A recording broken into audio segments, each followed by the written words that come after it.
السلام عليكم ورحمة الله تعالى وبركاته, تلاميذي الأعزاء.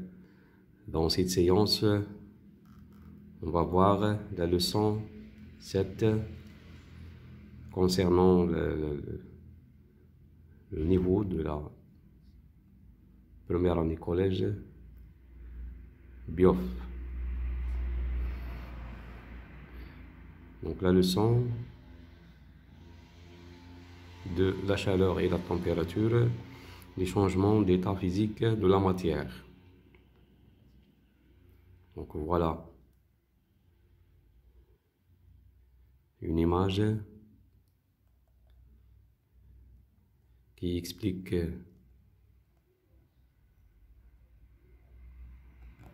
les différents changements d'état subis par ou bien subis sur l'eau.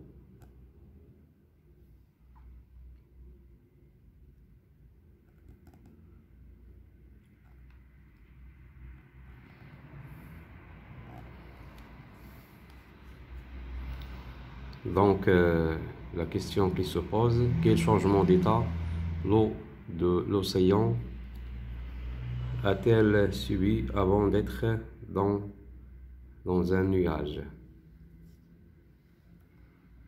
Donc voilà les objectifs de la leçon.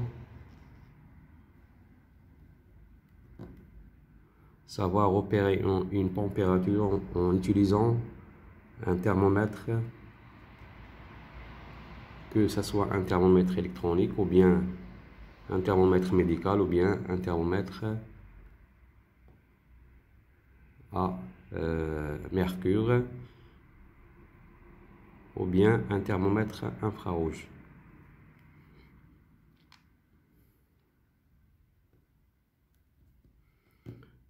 Connaître les changements d'état physique et les interpréter par nos modèles particuliers. Savoir que la masse se conserve lors d'un changement d'état physique d'un corps.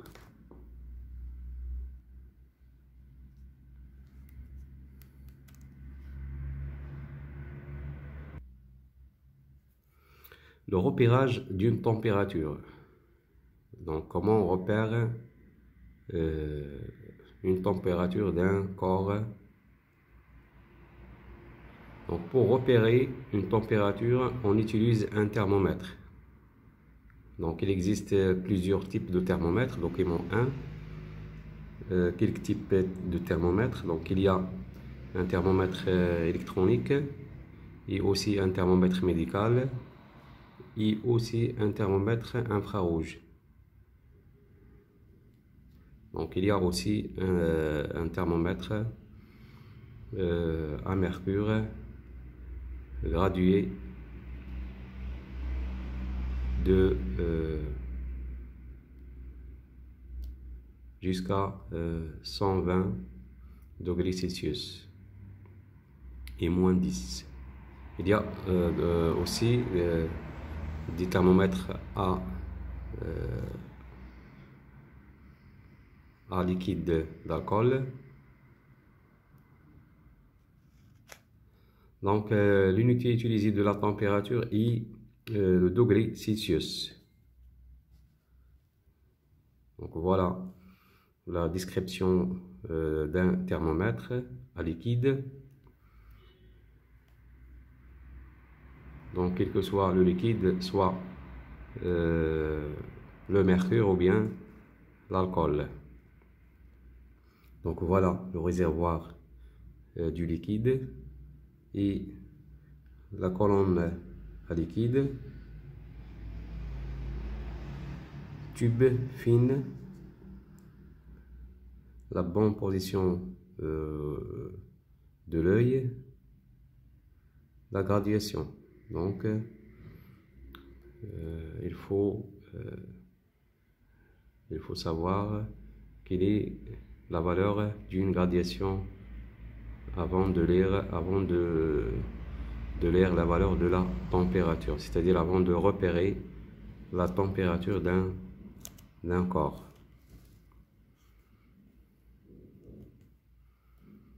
Donc c'est la même méthode que vous avez vu dans la mesure d'un volume par une éprouvette graduée, c'est-à-dire on détermine la valeur d'une gradation. Deuxièmement, température et chaleur.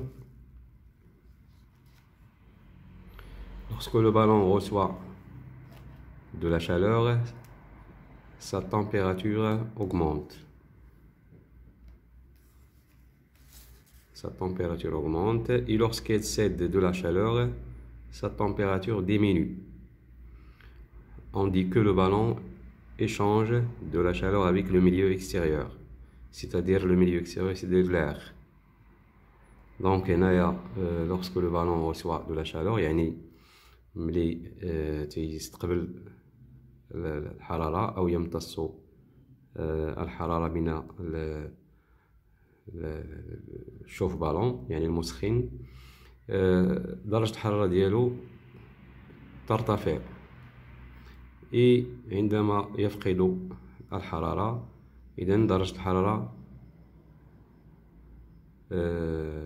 تنقص بفعل فقدانه الحرارة.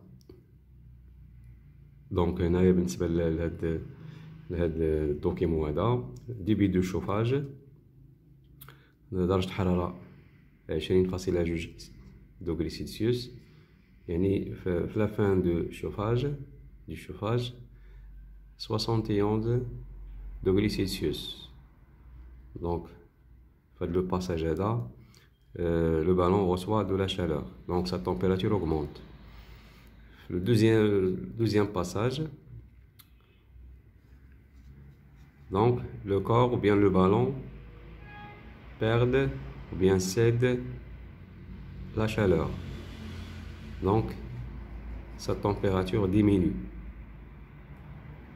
Et هنا تنفهموا la différence entre la température et la chaleur. Donc la température c'est pas la chaleur. Donc هنا كاين واحد الفرق ما بين درجة الحرارة والحرارة، ولكنهم مقداران مرتبطان. Donc ce sont deux grandeurs liées.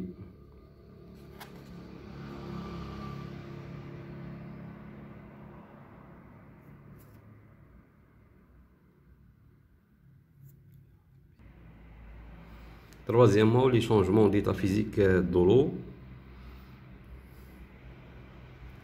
Donc, comme vous savez, il y a trois états, l'état liquide et l'état solide et l'état gazeux. Mais il y a, ou bien il existe plusieurs autres états moins courants. Par exemple l'état plasma et l'état fluide supercritique et aussi un état mésophase. Donc les trois états ne sont pas courants beaucoup. مي بالنسبة للكلام ديال هذا المستوى اقتصروا على الحالات لي تروا زيتا ليكيد سوليد اي غازو. دونك بالنسبة لي changements d'état physique de l'eau, solidification. Donc la solidification est le changement de l'état liquide à l'état solide. Donc le passage de l'eau à l'état liquide, après passage au congélateur, donc il passe à l'état solide.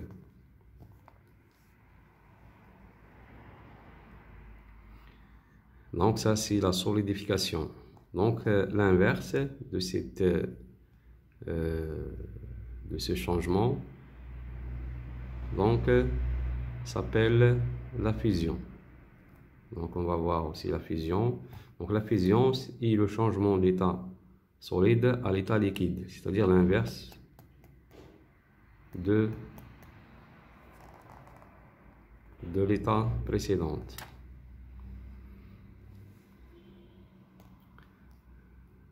donc une eau glace laissée à l'air ambiant. Donc il passe à l'état liquide. Donc il reçoit de la chaleur et sa température augmente et il devient un état liquide. Donc les changements d'état, bien sûr, si on fixe la pression et le volume, donc on change seulement la température. Donc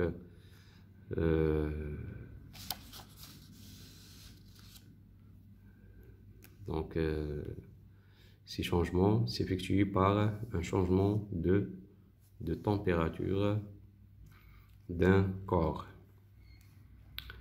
La vaporisation et liquéfaction. Vaporisation et liquéfaction, voilà.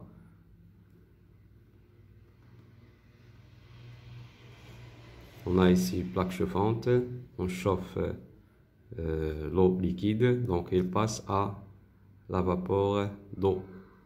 Donc ici, l'eau reçoit de la chaleur. Donc sa température augmente jusqu'à 100 degrés Celsius et il passe à l'état vapeur. Donc ici, c'est l'inverse. Plaque chauffante, à bouillie, il y a la condensation des gouttelettes d'eau sur ce récipient. Il devient un liquide, ou bien il passe à l'état liquide. Donc ça c'est la vaporisation et ça c'est la liquéfaction. La liquéfaction, il s'appelle aussi la condensation. Donc la vaporisation et le changement de l'état liquide à l'état gazeux. La liquéfaction ou bien la condensation et le changement de l'état gazeux à l'état liquide.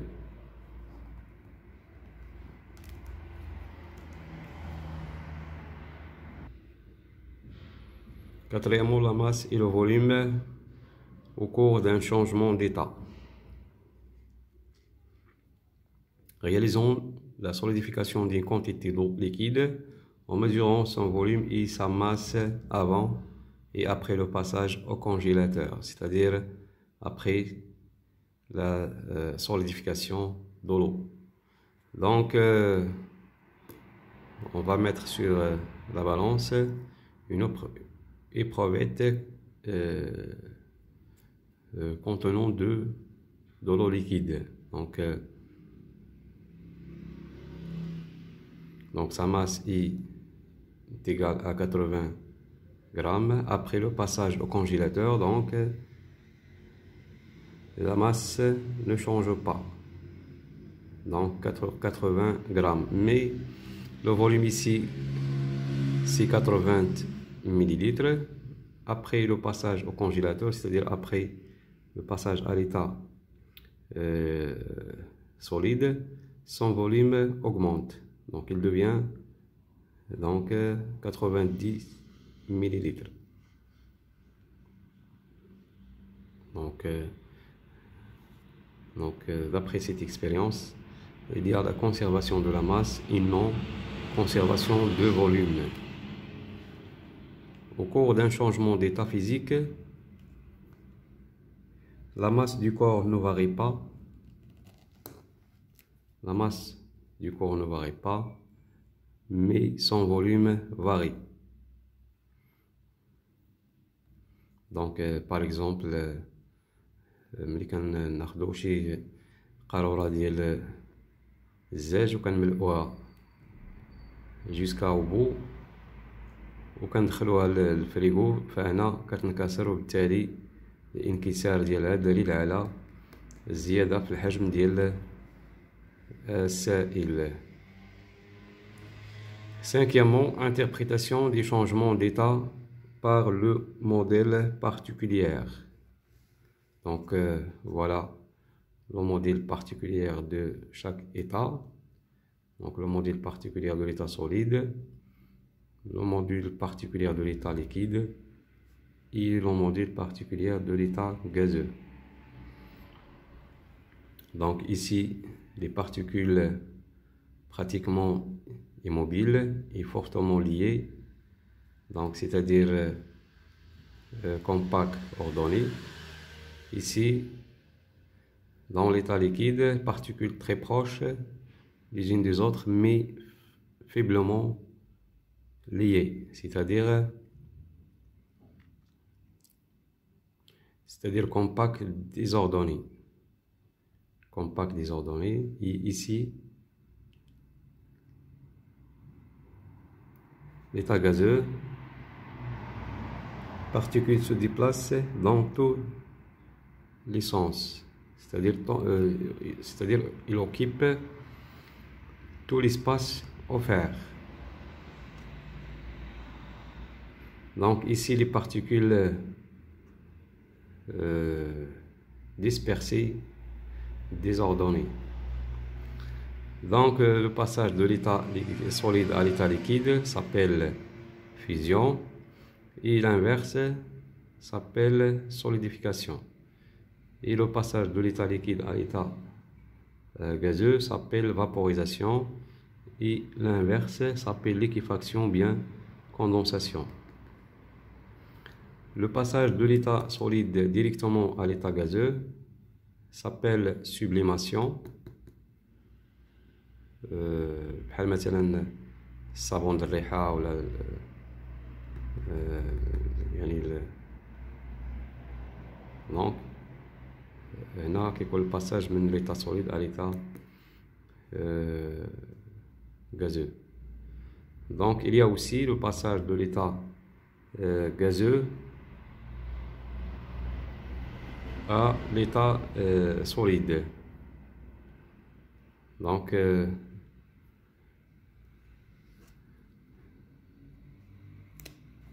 remarque,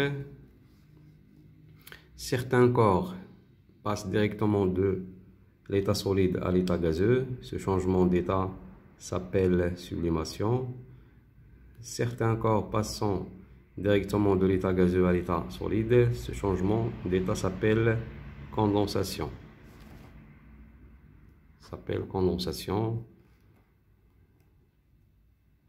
Donc نتمنى انكم استفدتوا من هذا الشرح المبسط لهذا الدرس هذا، وشكرا على انتباهكم، والى اللقاء في فرصة قادمة بحول الله، في انتظار سلسلة التصحيح الخاصة لهذا الدرس.